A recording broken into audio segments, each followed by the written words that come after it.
আজ আমরা এমন এক জায়গার সন্ধান দেব আপনাদের, যেখানে পাহাড়, নদী, জঙ্গল একসাথে উপভোগ করার সুযোগ থাকবে। আর এই জায়গাটি হলো বাঁকুড়ার একটি অফবিট স্থান।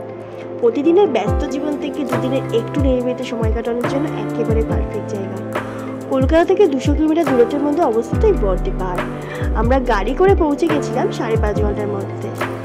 আর যেতে যেতে আমরা পেয়ে গেছিলাম জয়পুর জঙ্গল, যেটার একটি শর্ট অলরেডি আমাদের চ্যানেলে আছে। তো চলুন ঘুরে দেখা যাক এই বর্দি পাহাড় ইকো রিসোর্ট এবং তার সাথে জেনে নেওয়া যাক কিছু ইম্পর্টেন্ট তথ্য।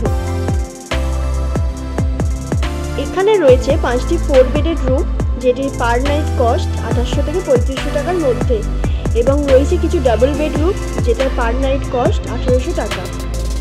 এছাড়াও আছে কিছু কটেজ, যেগুলো পার নাইট কস্ট 2500 টাকা। এই রিসোর্টটি খুব সুন্দর করে সাজানো বিভিন্ন ফুলের বাগান দিয়ে। আমরা যেহেতু বসন্তকালে গেছিলাম, তাই চারিদিকে ফুটেছিল পলাশ ফুল, যেটি দেখে আমরা মুগ্ধ হয়ে গেছিলাম।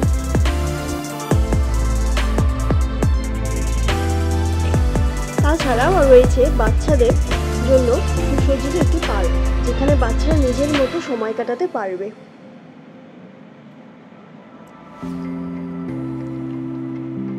এবার আমরা চলে যাব এই রিসোর্টটির সবথেকে আকর্ষণীয় স্থানের দিকে, যেটি হলো ভিউ পয়েন্ট। দুপাশে ঘন জঙ্গল, নীল আকাশ আর পাখির কলরব, আর তার মাঝখান দিয়ে আমরা হেঁটে চলেছি ভিউ পয়েন্টের দিকে।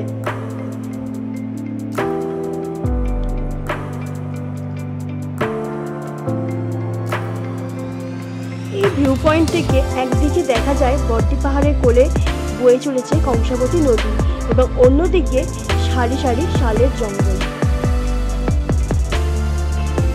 অপূর্ব লাগছিল এই ভিউ পয়েন্টের পরিবেশটিকে। যারা উইকেন্ডে মুকুটমণিপুর ঘুরতে আসেন, তারা অনায়াসেই চলে আসতে পারেন একদিনের জন্য এই বর্দি পাহাড় ইকো রিসোর্টটিতে। এই ভিডিওর ডেসক্রিপশন বক্সে রিসোর্টের ফোন নাম্বার দেওয়া থাকবে, আপনারা কল করে চলে আসতে পারবেন। ভিডিওটি ভালো লেগে থাকলে প্লিজ লাইক করে দেবেন এবং চ্যানেলটিকে সাবস্ক্রাইব করে দেবেন।